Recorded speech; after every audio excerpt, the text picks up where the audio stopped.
what extent did it come up, like to further strengthen? Well, there's not a lot left to sanction from our part. I mean, we hit their major oil companies, which is what everybody's been asking for. Obviously, those have to be implemented, and it'll take some time to begin to feel it. But you know, I mean, I don't know what more there is to do. I mean, we're running out of things to sanction in that regard. Well, Shadow Fleet is an enforcement mechanism, and obviously sanctions have to be enforced. So, you know, we don't put sanctions and then not enforce them. We're interested in enforcing them as well. So, but that's more of an enforcement matter. And Shadow Fleet has come up because I do think there are things that the Europeans can do on Shadow Fleet, since a lot of these are happening in areas much closer to them. That's why we've been in discussions with them about defensive weapons to be able to protect their grid. And I know we've been in ongoing technical conversations about the specific equipment they need. But ultimately, if that equipment is ultimately destroyed a week later after it's installed, that remains a problem. And that's been the history of the last 2 or 3 years. This is my video update on this Thursday afternoon, November the 13th. Coming to you from Larnaca, Cyprus. Let's talk about some news. And the big story that we have to talk about first is the release of 20,000 pages of Epstein documents and email messages. And in these documents, these 20,000 pages, Trump's name appears about 1,500 times, but all of those times Trump's name appears, or a majority of the times Trump's name appears. Oh, why am I having a hard time with that? The majority of the times, it's just referencing Trump in some sort of a news story or a statement that he made or a post on social media. Now, there are 3 emails of those 1,500 times mentioning Trump. There are 3 email messages where you have Ghislaine Maxwell and Epstein talking about Trump, and you have Michael Wolff, the author, and someone who absolutely despises Trump. He's the guy that wrote the book during Trump's first term, Fire and Fury, that smeared Trump. Was it Fire and Fury, or was it Fists of Fury? No, Fists of Fury was Bruce Lee. Fists of Fury. Now, Fire and Fury, I believe, was the name of his book. That its purpose was to smear Trump. This guy does not like Trump. This Wolff guy. And he was communicating with Epstein, which is weird. Why is Michael Wolff, this guy, this journalist, why is he communicating with Epstein? Anyway, there are 3 messages which are interesting. I believe one of them is actually worth discussing. I think the other 2 are pretty much meaningless. The Michael Wolff communications with Epstein. I'm not taking those too seriously. Actually, one of the emails between Wolff and Epstein is just straight up blackmail. They're just talking about how to blackmail Trump, right? In the email communication, Wolff and Epstein are talking about some, I believe, a CNN interview or something like that Trump's gonna give, and CNN is going to ask Trump about Epstein, and then they're talking about, well, if Trump is asked whether he knows you or whether he's been to the island or to the house or whatever, then you should let him hang himself. Let him answer and let him hang himself. Or maybe you can use it as leverage to get favors from him. I mean, just straight up blackmail, man. I mean, there's nothing else to say about that message, to be quite honest. Let me see if I have it. I do have it bookmarked, but I have to zoom in. Yeah, from Michael Wolff to jeevacation@gmail. That's Jeffrey Epstein. And the message says, so this is from Michael Wolff. I think you should let him hang himself. If he says he hasn't been on the plane or to the house, then that gives you a valuable PR and political currency. You can hang him in a way that potentially generates a positive benefit for you. Or if it really looks like he could win, you could save him, generating a debt. Of course, it is possible that when asked, he'll say Jeffrey is a great guy and has gotten a raw deal and is a victim of political correctness, which is to be outlawed in a Trump regime. Blackmail, man, that's what this is. So the message from Wolff to Epstein that started this communication was, I hear CNN is planning to ask Trump tonight about his relationship with you, either on air or in scrum afterwards. And then Epstein replies, if we were able to craft an answer for him, what do you think it should be? And that's where Michael Wolff then replies to Epstein, I think you should let him hang himself, and everything I just read to you. So that's the one message that everyone is talking about. Okay, so these guys are talking about how to extract favors or leverage from Trump, right? The other message between Wolff and Epstein is about Epstein being kicked out of Mar-a-Lago, right? And Epstein claims that he was asked by Trump to resign, to resign his membership, I guess, at Mar-a-Lago. And Epstein claims that he was never a member, right? And I think that's false. I think that Epstein was a member of Mar-a-Lago, if there is such a thing. I believe I read somewhere that you are a member. Yeah, you're a member of Mar-a-Lago to go to like the events. And I believe Epstein was a member, and I do believe, I could be wrong about this, but I do believe that Trump kicked him out of Mar-a-Lago. I mean, I know he's on record saying he kicked him out of Mar-a-Lago, but I don't know if that meant that he revoked some sort of a membership or something like that. And the reason that Trump gave for kicking Epstein out of Mar-a-Lago is because he wanted Epstein to stop, Epstein and Ghislaine to stop recruiting. And actually the email says as much. The email between Wolff and Epstein says that Trump wanted him and Ghislaine to stop, right? To stop their activities. It actually says, Trump said he asked me to resign, never a member, ever. Of course, he knew about the girls as he asked Ghislaine to stop. So he asked Ghislaine to stop the recruiting. So that's the second email between Wolff and Epstein, referencing Trump's name, referencing Trump. Now, the email between Ghislaine and Epstein was sent by Ghislaine, Gmax1 at lmax.com. Lmax.com is Ghislaine Maxwell's company. She registered the domain, lmax.com, and that's a holding company that she has. And Gmax, obviously, is Ghislaine Maxwell. And she sent an email to Epstein. Actually, Epstein sent an email to Ghislaine Maxwell where he said, I want you to realize that dog that has barked is Trump. Redacted victim spent hours at my house with him. He has never once been mentioned. Police chief, etc. I'm 75% there. And then Ghislaine responds to Epstein saying, I have been thinking about that. Now, the redacted victim, many people believe that the redacted victim is Virginia Giuffre, which also is interesting because during her case against Ghislaine Maxwell, she testified that Trump had done nothing wrong with regards to the whole Epstein thing. She's on record basically saying that Trump didn't do anything wrong with regards to Epstein. 1 second.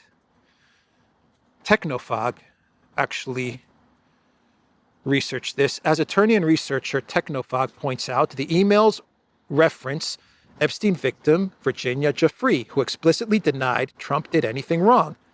Giuffre was deposed in November 2016 as part of her lawsuit against Ghislaine Maxwell. You can read excerpts from her deposition here. Giuffre was asked specific questions about Donald Trump, his familiarity with Epstein, whether Trump committed any wrongdoing, etc. And Giuffre cleared Trump. Here are the relevant excerpts from a discussion about Giuffre's previous interview with a reporter. Okay. So he was hours at the house, according to this email exchange, and the victim's name is redacted, but that's Jeffrey. But in 2016, Jeffrey, according to Technofog, it's on record. It's on record, so this is accurate. She cleared Trump of any wrongdoing. So anyway, those are the three email messages that a lot of people are talking about. Trump should just release all of this stuff, man. Just release it all. We're going to get it anyway, right? It's going to get released by the Democrats, and they're going to release it slowly, or maybe quickly. I don't know.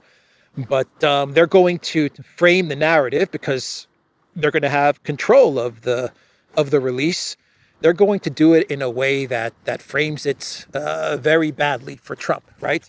And they're going to leak certain parts to the media that they're going to want to leak to the media so that they can create the narrative that Trump was up to no good with Epstein. And maybe he was.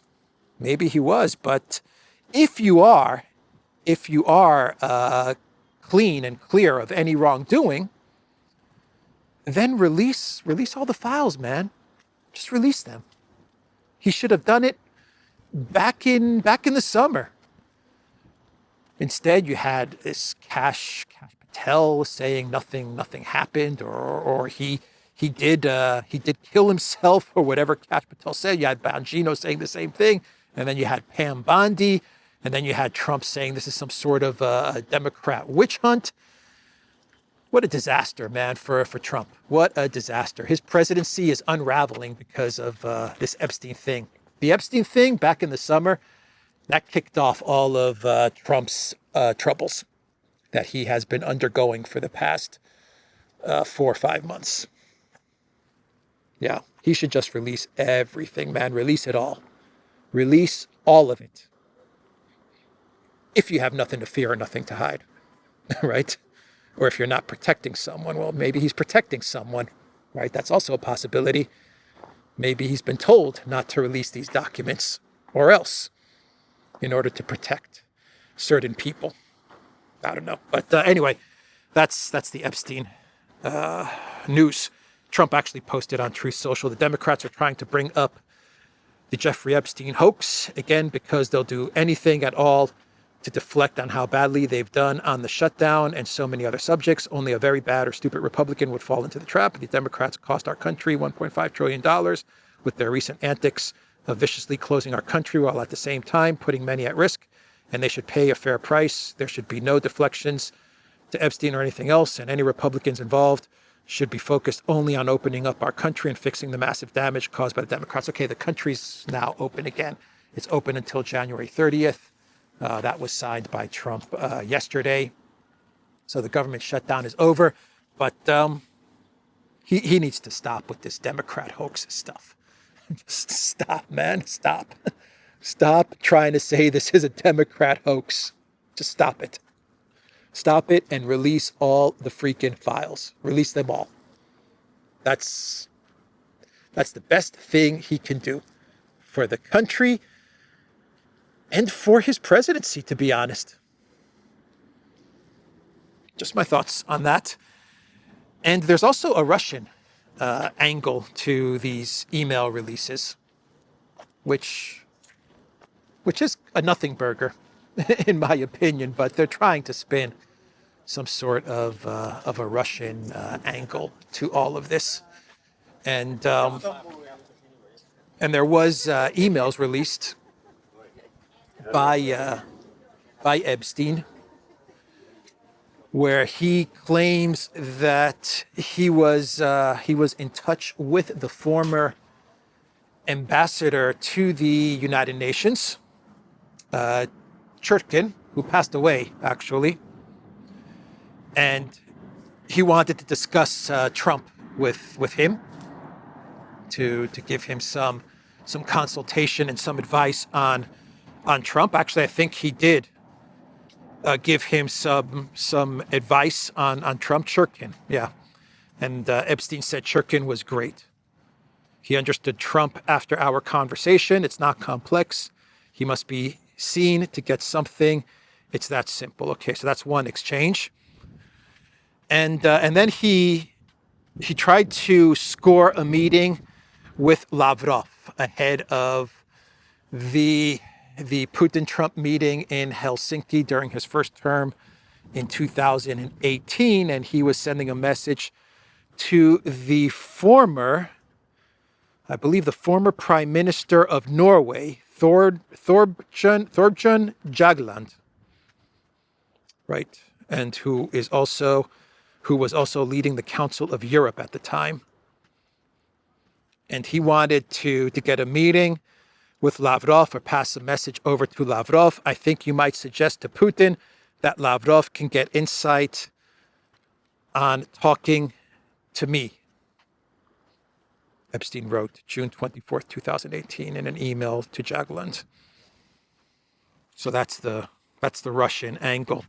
In all of this, if there even is an angle, the exchange was among dozens that showcase Epstein's extraordinary network of international associates, whom he often corresponded with about Trump's first-term policy decisions. Doesn't sound like he really talked to the Russians much about Trump's foreign policy decisions.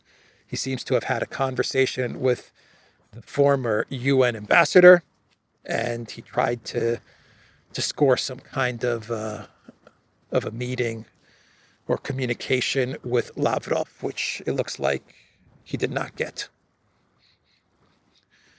I'm pretty sure the Russians understood exactly who Epstein was, right? I think the Russians understood, and they probably kept the distance from Epstein and didn't pay much attention to him chasing them around for some sort of a meeting.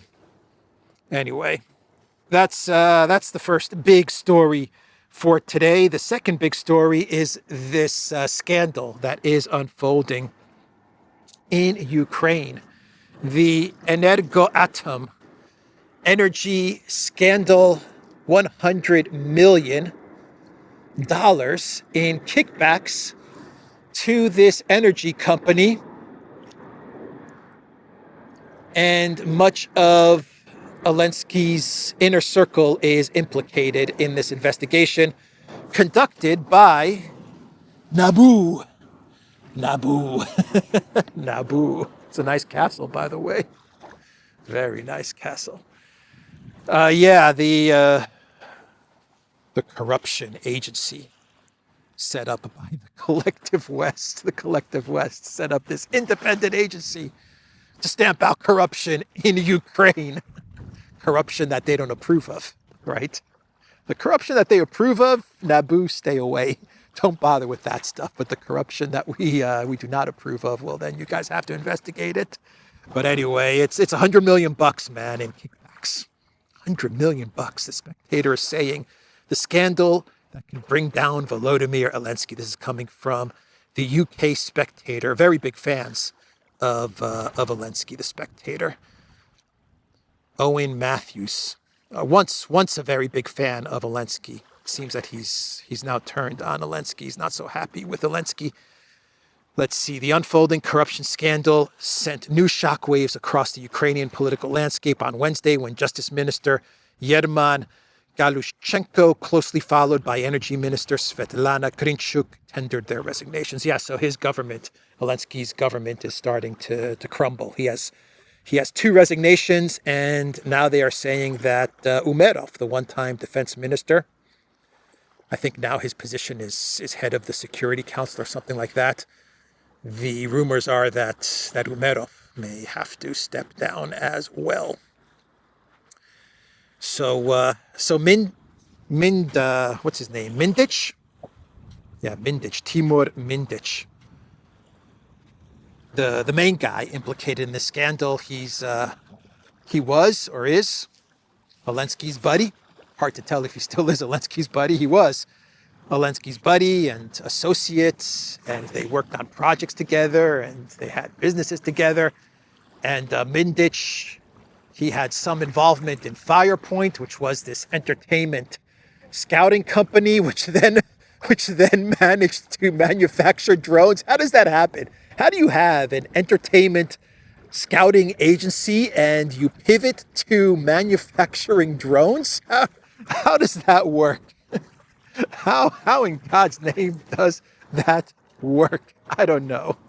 But they scored a $1 billion drone contract. The New York Times detailed this in an article that they put out about two weeks ago. Anyway, Mindich was or is involved in Firepoint. Firepoint denies all of this, by the way. They deny all of these allegations. But this Mindich guy, he is actually the person, and he's the ringleader in all of this, according to Nabu. Allegedly, he's the ringleader in this $100 million kickback scandal. And he's the guy that introduced Zelensky to Kolomoisky, man. Can you guys believe it? Mindich, according to Politico, is the man who introduced Zelensky to Igor Kolomoisky, who then made Zelensky, right? Servant of the People, the TV series, and then the political party, as Zelensky rose to the presidency. And then Zelensky put Kolomoisky in prison. I was thinking that maybe what Zelensky is doing here with this $100 million Energeatom scandal is that, in much the same way that he got rid of Kolomoisky, right, tying up some loose ends, and he got rid of Kolomoisky and put him in prison, I was thinking maybe he's doing the same here. Maybe he's the one that is behind this investigation, and he's trying to get rid of any loose ends that might be floating around. And he put Nabu up to this investigation, but that wouldn't make any sense because Zelensky is, or he was the person that just a couple of months ago wanted to dissolve Nabu because of this investigation. So that theory doesn't pan out. He wanted to dissolve Nabu because he heard they were investigating Mindich and this scandal, and then he tried to fold Nabu under his administration. So I don't think he's actually going after Mindich in the way that he went after Zelensky, in the way that he went after Kolomoisky. I don't think he's turning on Mindich in that way. Mindich introduced Zelensky to Kolomoisky, who's now in jail in Kiev, awaiting trial for embezzlement and fraud charges after being arrested by Security Service of Ukraine in 2023. Get this. According to Nabu, Mindich was tipped off and fled to Israel prior to being charged in the energy case. The agency is now investigating who might have alerted him. Oh, this whole thing is messy. This operation from Nabu has the title Operation Midas. It involved 1,000 hours of wiretapping and resulted in the seizure of bags of cash.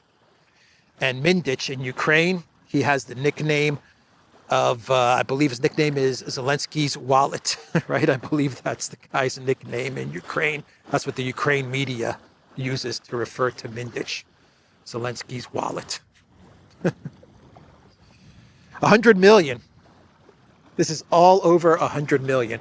You know, when you think about it, 100 million for Zelensky is nothing, man. It's peanuts. He doesn't even get up out of bed for 100 million.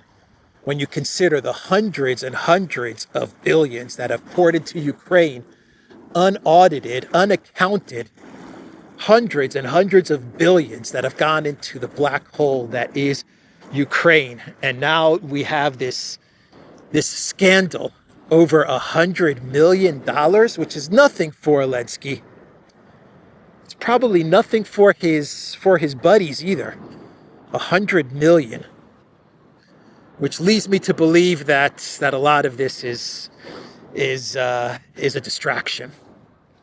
Usually in Greece, when stuff like this happens, I've learned that in Greece, when you have these types of investigations for amounts that for the globalist political elite are really not that much for us. Obviously, for me and you, for me, 100 million is that's it, man. I'm done. I'm retiring, man. I'm going to live on an island and retire. No, wait a minute. I already am on an island. But anyway, 100 million for these guys is nothing, man. It's nothing.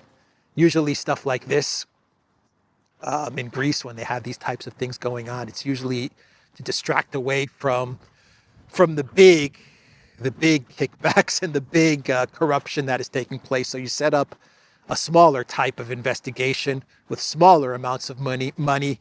You throw some people under the bus. Unfortunately, we got to throw some people under the bus. Sorry, bro, but that's the way the cookie crumbles. And that way you distract away from whatever you're trying to distract away from. Usually you're distracting away from much bigger amounts of money that is being disappeared. That's usually how these things work. But I could be completely wrong about this. By the way, Zelensky is looking for 140 billion in Russian frozen assets, and some reports are claiming that Zelensky actually wants 250 billion and he needs it by February. He is urging allies, according to Bloomberg, he is urging his allies for new funds. And the thinking was that Ukraine has until April. Well, now Zelensky is signaling that, you know what? Forget about April. I need the money by February. So what could be happening here, another theory that I have, is that maybe this is all about opposition parties and warring oligarch factions, and they're just trying to position themselves so that they can be on the receiving end of what could be one last big final collective West payday to Ukraine, right? So you have stories about Zelensky and Nord Stream. That could be Zelensky going after Zelensky, and you have stories about this 100 million kickback. That could be the Zelensky faction with Poroshenko and Klitschko. They could be the ones going after Zelensky and his crew on that end. And maybe you're seeing just a bunch of very powerful politicians and oligarchs just going after each other in order to position themselves for when a big payday comes in from the collective West. Anyway, it's beyond freaking messy, man. It is beyond freaking messy. But you know, that's the Western values, human rights, democracy that is Ukraine, right? That's what they've told us. Ukraine is the example of human rights and democracy and collective West values. There you have it. There you have it. By the way, Ukraine has called off talks with Russia. This is according to, I believe, their deputy foreign minister. He gave an interview to the UK Times.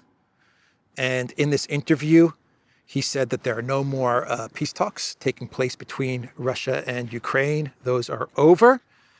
And then he also told the UK Times that during the negotiations that were taking place, the Russians' goal was to anger the Ukraine negotiating team. And then when the Ukraine negotiating team would exit the negotiations because of the insults that they received from the Russian side, then Russia would blame the Ukraine side for exiting the negotiations, for sabotaging the negotiations. Oh, those devious Russian negotiators. What a devious plan. We're gonna go into the negotiation, guys. We're gonna go into the negotiation with the Ukraine team, and we're going to mock them and make fun of them and insult them. And then when they leave insulted and angered by all the bad words and names that we call them, then we're going to go to the media, who's very friendly to us, the collective West media, right? We're going to go to the BBC and the Washington Post and the New York Times, who absolutely love us as Russia and the Russian negotiating team. They absolutely love us, and they will post anything that we tell them.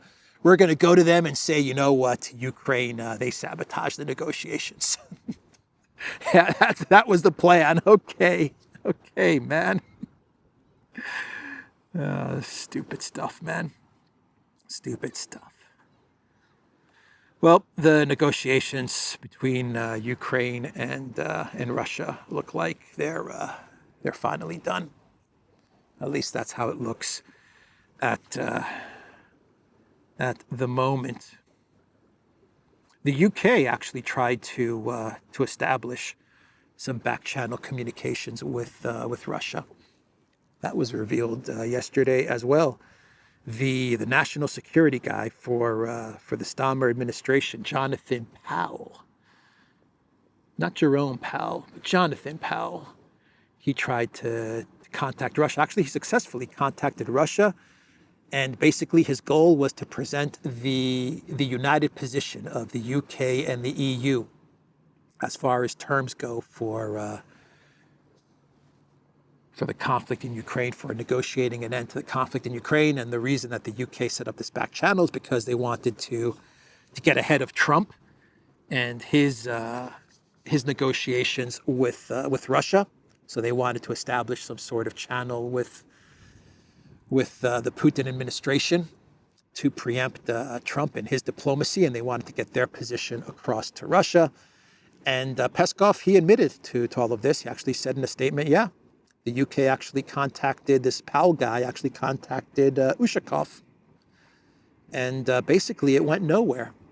And it went nowhere, according to Peskov, because the UK, they told us their position, and they told us their terms and their demands, but they didn't listen to our position. And so we just said, buzz off, man. We're not interested to talk to you guys because you don't want to talk to us. You want to dictate to us. On Wednesday, Peskov confirmed that contact between the two sides had taken place, but said it did not continue because there was no mutual exchange of opinions. During the contact, the British representative showed a strong desire to present the European position, but there appeared to be no intention or desire to listen to ours, he said. There you have it. Peskov also said that Russia is ready for any EU military action. So I talked about that yesterday, how the EU continues to talk about preparing for some sort of a military conflict with Russia in 3 to 4 years, and Peskov has addressed that. And he said there are clear militaristic moods in the West, and that is bad. But we have always known this risk existed and have taken all necessary measures in advance to safeguard our interests and security. Those necessary measures go by the name of Poseidon and Orezhnik and all of these measures. These are the measures that Russia has taken. A lot of creative people on the beaches in Larnaca. What is that? What is that? It's got some sort of a... It's even got some sort of a water sewage system. Anyway, let's see. So that's that story. Rubio is in Canada for the G7 ministers meeting. The Great Seven, the G7, the great economies of the world, the G7. Of course, at this meeting in Canada is the Ukrainian foreign minister, because when we're talking about the Great Seven, how can you not include Ukraine? The Great Eight meeting in Canada. And Rubio was asked about what's going on in Venezuela, and he brushed it off. He was actually confronted, or at least he claims, the media claims, that the foreign minister of France, whose name is not very important, Noel something. Anyway, he approached Rubio and told Rubio, look, man, what you're doing in Venezuela is illegal and it's against international law. And Rubio told him to buzz off. Rubio said, we're going after narco terrorists, and you are our vassal. So suck it up. That's basically the reporting that we're getting from Reuters. What's really going on there, at least with regards to Venezuela, is that Rubio is there to dictate to the vassal countries of the G7 what the U.S. is planning to do in Venezuela. Now that you have the USS Ford in the Caribbean, in the region, I imagine that Rubio he's not briefing the vassals. What he's probably telling them is, this is what we're going to do, or this is what we're planning to do. And this is the narrative and the messages that you guys are going to put out there. This is what you guys are going to post on X. This is what you're going to post on the foreign ministry websites. And we'll let you know when the operation kicks off, or what we're going to be doing with the operation as it moves forward. But this is what you guys are going to say. Okay? And I'm sure all the vassals said, okay, yes, we're going to support you, United States, absolutely. Yes, these are the messages, okay. Okay, you've given us our talking points. Thank you, sir. And I think that was what was discussed with regards to Venezuela. Rubio spoke to the media, and he talked about Russia. And he was asked if he's having any communication with Lavrov, any recent communication with Lavrov, and he said he has not spoken to Lavrov in 1 month. But he said that the last time he spoke to Lavrov a month ago, he said there was the basic understanding between both of them that the two leaders of the two countries were not going to meet until they had something to discuss, right? So he said that. He also said that with regards to sanctions, the U.S. has pretty much hit its sanctions limit. Yeah, there's no more sanctions that the U.S. could do. He says we've placed the nuclear big sanctions on the Russian oil and energy companies, and we really don't have much more that we can do. He said that the EU can continue to sanction the shadow fleets. Shadow fleets, they're everywhere. Those shadow fleets. And the EU can go after some more shadow fleet tankers. But the United States can't do much else when it comes to sanctions. And when it comes to Ukraine's energy situation, Rubio admitted that their energy situation is very, very bad. But he actually said that, you know what? If we give Ukraine equipment, he said the Russian military destroys that equipment in a week. So that was an interesting admission from Rubio. Whatever we give Ukraine, he said the Russians destroy it in a week. So what can we really do there? By the way, Lavrov, he said that Russia is open to meet to a meeting in Budapest, as long as there's something to discuss, root causes, right? If we're going to discuss root causes and take Russia's interests into consideration and try to resolve the conflict in a long-term, realistic way, he said that Russia's ready to meet in Budapest anytime, any place. Well, that place is Budapest, but anytime. That is what Lavrov said. And before we get to our clown world, we have a couple of more stories, quick stories. Laura Ingram's interview with Trump, which I have not discussed on this channel. Fox News' Laura Ingram interviewed Trump a couple of days ago, it's getting late here, and I'm having trouble speaking. It's been a long day, yeah, what a disaster interview from Trump, man! What a train wreck, freaking interview from Trump, man! Was that a disaster interview from Trump with Fox News' Laura Ingram? And we're talking about friendly fire here, right? This is Fox News. This is Laura Ingram, who supports Trump. But you got to give her credit. She stuck to her talking points, to her beliefs, whether you agree with them or not. And she asked the tough follow-up questions, and she got Trump. She demolished Trump in this interview. I don't know if that's what she was looking to do, but boy, did she demolish Trump. She asked him about the student visa, 600,000 Chinese student visas. And Trump's response to that was, and I'm summarizing, this is not a direct quote, but Trump's response to Laura Ingram was that we need the foreign workers, we need the H-1B1, we need the student visas, we need all these things. Because number one, he said, if we don't give the student visas, then the Ivy League schools are going to close down. And Laura Ingram's like, well, who cares? Anyway, he said, we don't want that. But then with the visas, with the working visas, Trump said that we need them to come in because our workers can't do these things, can't do these jobs that we need the foreigners to do. And Trump's example was we need foreigners to come into the United States so they can teach us to manufacture missiles. And Laura Ingram said, well, how did we manufacture missiles before? And Trump was she caught Trump. That was bad, man. That was a bad look for Trump. A very, very bad look for America First and MAGA. And then Trump was saying, I created MAGA. He was getting very panicky. He's like, I know what MAGA needs. I created MAGA. I know what MAGA needs. I know what MAGA wants. Don't you tell me about MAGA. I created MAGA. So he was getting very panicky. And then she asked him about the 50-year mortgage stuff, which is just, whoever thought of that, fire that person. But she asked him about it. And let me see if I have a quote. Yeah, Trump didn't want to hear it. Of the 50-year mortgage proposal, he said, it's not even a big deal. I mean, you go from 40 to 50 years, and Ingram corrected him, from 30 to 50 years. Trump said, all it means is you pay less per month. You pay it over a longer period of time, Trump said. It's not like a big factor. It might help a little bit, but the problem was that Biden did this.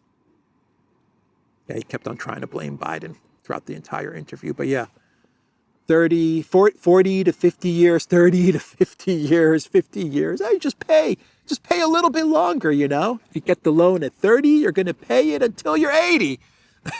What's the big deal, right? According to Trump.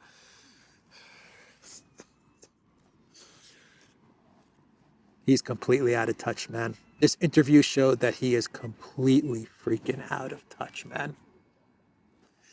Anyway, he also sent a letter to the president of Israel, Herzog, and he is asking to pardon Netanyahu. And this was released by the president's office, Herzog's office. While I absolutely respect the independence of the Israeli justice system and its requirements, I believe that the case against Bibi, who has fought alongside me for a long time, including against the very tough adversary of Israel, Iran, is a political, unjustified prosecution. I hereby call on you to fully pardon Benjamin Netanyahu. That was released by Herzog, the president's office of Israel. They released Trump's letter to him, calling on him to pardon Netanyahu. Netanyahu, who faces charges of bribery, fraud, and breach of trust, which could land him in prison for 10 to 16 years, I believe. Anyway, let's do a clown world and we can wrap this video up. My God, this has been a long video. Let's wrap this sucker up. And for this clown world, we go to the UK as the sun sets here in Larnaca. And I'm going to grab a coffee and work to get this video up. This has been a bumpy video for some reason. Have not been speaking too eloquently today, but then again, I usually don't speak very eloquently. But anyway, today's clown world is the coup in the UK. Man, there is a coup in the UK, according to 10 Downing Street, according to 008 Keir Starmer. His office is saying that there is a coup, and that coup is amongst other Labour Party officials. The ringleader, according to Keir Starmer, is Wes Streeting, who I believe holds the health secretary position, if I'm not mistaken. But Wes Streeting, he's a name that comes up often as far as someone who could succeed 008 Keir Starmer. And 10 Downing Street is saying that there is a coup to remove Starmer because Starmer's just not popular, man. Come on, guys. How can you say that? Yeah, they're saying Starmer is doing too much damage to Labour and he needs to go, and there's some sort of palace intrigue and coup talk to remove 008 Keir Starmer. UK PM's team in bunker mode amid coup fears. Senior Labour figures are reportedly plotting to oust Keir Starmer. Yeah, the best part about this clown world is that Keir Starmer's administration is saying that because of the coup fears, they're now in bunker mode. What the hell is bunker mode? I don't know. I don't know what bunker mode is, but Keir Starmer is in it. I don't know what it is, but Keir Starmer's in it. Bunker mode. All right, everybody. There's a coup. There's a coup going on. It's time for bunker mode. Is that like the Zelensky bunker mode? Is that the same thing?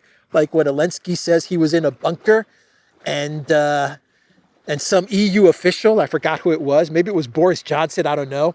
Someone called him and said, we'll get you a fighter jet, we'll get you a plane out of there. And Zelensky said, I don't need plane. I don't need ride. I need bullets. Is that what Keir Starmer is in? He's in bunker mode? I don't know. I don't know what bunker mode is, but it doesn't sound too good, man. It doesn't sound too good at all. Anyway, there's a coup going on in the UK, which is just nonsense, man.